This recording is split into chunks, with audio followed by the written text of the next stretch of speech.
Today, this evening, we're talking about bronzes. I'm talking about bronzes. We're all going to talk about bronzes. And bronzes are a very particular category. Apart from the odd medal, but they're small too, we're talking about small bronzes, statuettes on the whole. The biggest things we're looking at are about that big or something, so they're not, even the biggest ones are not very big. The invention of the independent bronze statuette is a Renaissance invention, basically. You get little bronzes in classical antiquity, but they weren't regarded as a big deal. They're slightly second rate by comparison with the monsters. This is an odd sort of precursor, but a very fascinating one, because, and Xavier and I can see this to better effect than the rest of you, but you can come around the back afterwards. This is not really a freestanding figure at all. This is an incredibly beautiful, incredibly fine bronze done in France somewhere around 1270, 1290, something like that. But to be attached to a reliquary casket. Given the date, we haven't a clue who made it. Artists in that sense didn't really have identities at this early date, but if we could get in the Star Trek beam us up Scotty and go and see him, I think we'd all want to shake him by the hand because he's done a fantastic job. So how did you date it? Was it still attached to the... I think the interesting thing is that somebody worked out that there were other pieces which it went with, because after all, if you start to look around the world and you find a bunch of gilt apostles that sort of look a bit similar and exactly the same height, you begin to think, hang on, don't they all belong together? And I have a very profound hunch that it's once they worked out that it went with the piece for Rouen Cathedral, because in the old catalogue of the Wallace, it is a century later. It's late 14th century, not late 13th century. I mean, these are the kind of pieces you find at the Louvre in the medieval section, you know, and they come because of the French Revolution. A lot of these things were ripped off from their Yeah, they're torn apart. The provenance of this is probably French Revolution knocked off. Seizure. Yeah, I think so. When you say that it comes from attached to something, would be to a casket? Yes, like, it's a casket. It is. No, it is. And the casket is known and exists. In most of these cases have very considerable confidence that the invention, at least, and one needs to make a distinction between the invention and the physical execution, the making, but the invention is Giambologna's. And in the case of the Venus, there are two separate reasons for, so to speak, knowing that. One is that there is a life-size marble Venus of, in essence, the same composition, which is now in the American Embassy in Rome. It's known as the Cesarini Venus, and we actually have correspondence relating to it being made for this guy Cesarini. Giambologna sort of belonged to the Medici, the ruling family, in Florence, and in essence, they commission him to make the piece, which they're then going to give to Cesarini. He's kind of not allowed to make a big statue on his own without getting into trouble. So that's one way in which we know that that invention is his. But there's also in Vienna, in the Kunsthistorisches Museum, a smaller scale, more like this scale, version in bronze, which has his name on it. That is in effect a signature. That's a pretty unusual thing, as it happens, to find on a Renaissance bronze. There we're going to see one in the handling session, which also has a signature. So there are lots of good, secure reasons for believing that he made the invention. Much more complicated, because that's the other famous nightmare of art history, to be absolutely sure of the date.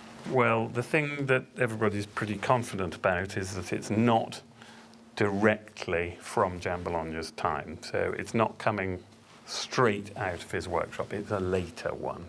And the quality of it isn't absolutely of the highest standard. So if we had the one from Vienna next to it, you'd see that that was sharper and more beautifully made. This one is actually very, very good quality, but is a different species of creature because, as you can see, it's much smaller, and it seems fairly clear that that is actually a sort of immortalization in bronze of a wax model, whereas these are not. They're what's called lost wax. Would Giambologna actually do the patina? Well, which is this sort of surface texture, is that right? The other thing, I mean, this raises a different and fascinating issue. What comes out, I mean, what came out, so to speak, of the oven was not this. It needed a heck of a lot of work after that.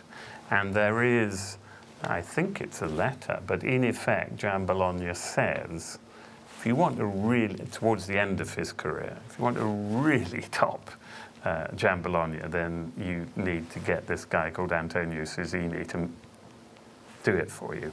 Because Antonio Susini had supreme refinement in the finishing off of bronzes.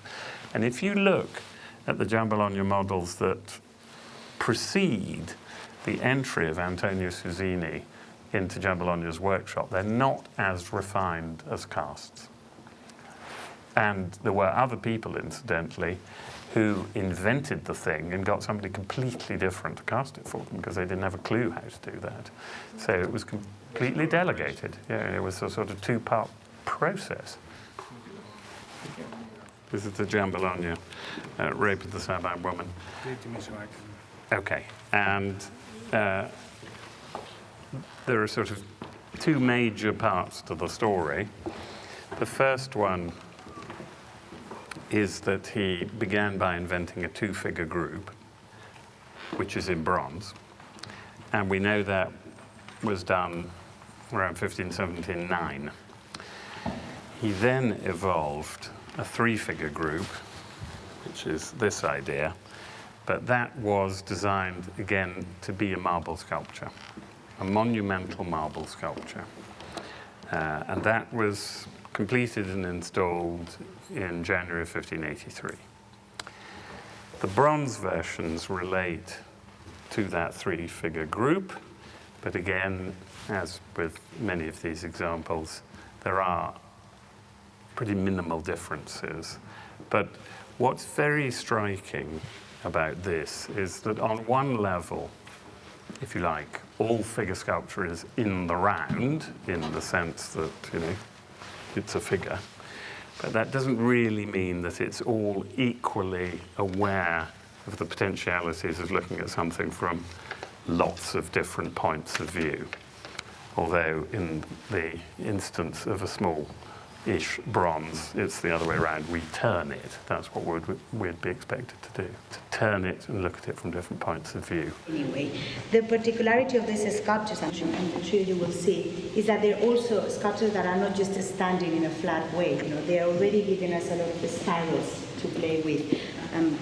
So that means that there are tensions between two bodies, which, in terms of dance, is much more interesting than maybe just one solo. So certainly the three-dimensionality, and also obviously you have the texture as well. So in the duet, we work in a very tactile way.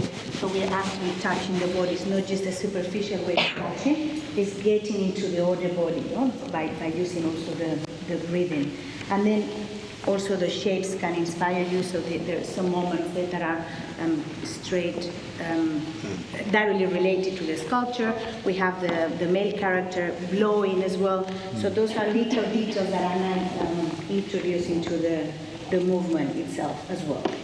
And then, of course, the idea of the draperies flying in the wind is something which really goes back to antiquity, isn't it? Exactly. So, for example, here we have the wings. Obviously, we cannot have the wings, but we developed some elevations with the dancers, you know, the idea of reproducing the wind or something that moves in the space. Okay, I think the fundamental point to think about in all these cases, and also in the other one, is that when you make a marble sculpture, you start with a block.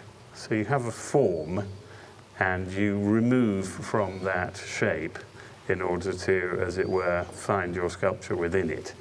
And in the context of bronze, you don't have to worry about that problem. And that means you can do all sorts of different things, and you can explode out from, as it were, a central core. So compositionally, in a sense, you can be much bolder and more inventive. But the other thing you can do is you can do it in bits. You don't have to do it unless you feel like it in one fell swoop. And there's one version of that Ekserdjian that belongs to Tommaso Brothers, which are very good bronze dealers, and that one is cast in one piece. What that means is that you don't see this kind of joints, you know. So this has been cast and then it's been reattached different pieces. Sometimes they did that to change compositions also. They would make a core and then they would change compositions by adding different pieces in different situations. Gloves first, that's all well done. And then the second thing is if you pass an object, do it gently. Based on an ancient statue. We were not trusting Xavier to let us handle like real proper stuff, so we went for a copy. So it's a copy from when? Well, it's believed to be about the 1490s or something. Late 15th century. And the original would have been made when?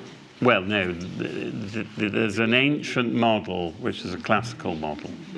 And there were various copies of it that were known in the Renaissance, and there's one in Uffizi, I hope. So David, this would be in the style of Antico, you know? A bit close to. Well, it's not a copy of an existing Antico bronze. No. No. It's by this guy who signed it. How can we say that this is, 1419? You know? Well, because the signature, which is a bit cryptic, because opus is the work of, and then IO is short for Johannes or Giovanni. So you mean here? Yeah, there. So it's somebody called John or Giovanni, and the Cre, which looks as if it ought to be short for Cremona, has been proved to be short for Crema, which is a less significant place. And there was a sculptor who's documented and working and doing his stuff in the 1470s, 80s, 90s in Padova, and he's called Giovanni Fonduli da Crema, and he fits. It's a snake.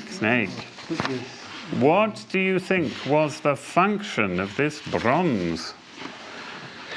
Shall we put it in the middle so everybody? I don't know if everybody had a chance. So we thought that it was not a door knocker because you knock one time and you will get immediately in. This won't be a door anymore. And then we thought maybe to stand the doors open would be more useful, but is there anyone? Well, is it a live cast? Is it based on a real snake and a cast from the life? Probably not, but it's incredibly complicated, isn't it? Once you follow the... It's a real show-off piece. It's a real show-off piece. I mean, we got 3 of these, then Riesler was in the Kunsthistorische Museum in Vienna, and they have a much simpler one, which they called North Italian, possibly German. So there seems to have been, somebody who knew how to make these and would get more and more confident as he went along. And would that be the same artist? So this one is probably German, 16th century, and actually I have in the file many more examples. So this is something that, I think it's Italian or German. But I think the point to make about the location, saying Italian, German, until you have something that you can latch onto, until you find something that gives you a clue, in a case like this, it's not really possible to say where it comes from. The point here, what you need to understand is that this is the kind of crisis we have the people that we are dedicated to this. So to get some light on this, you have the thermoluminescence, you have the alloy, and from there you can try to start shrinking a little bit this crisis, and then from there you go to all these kind of different objects that from other museums and try to little by little get the attribution.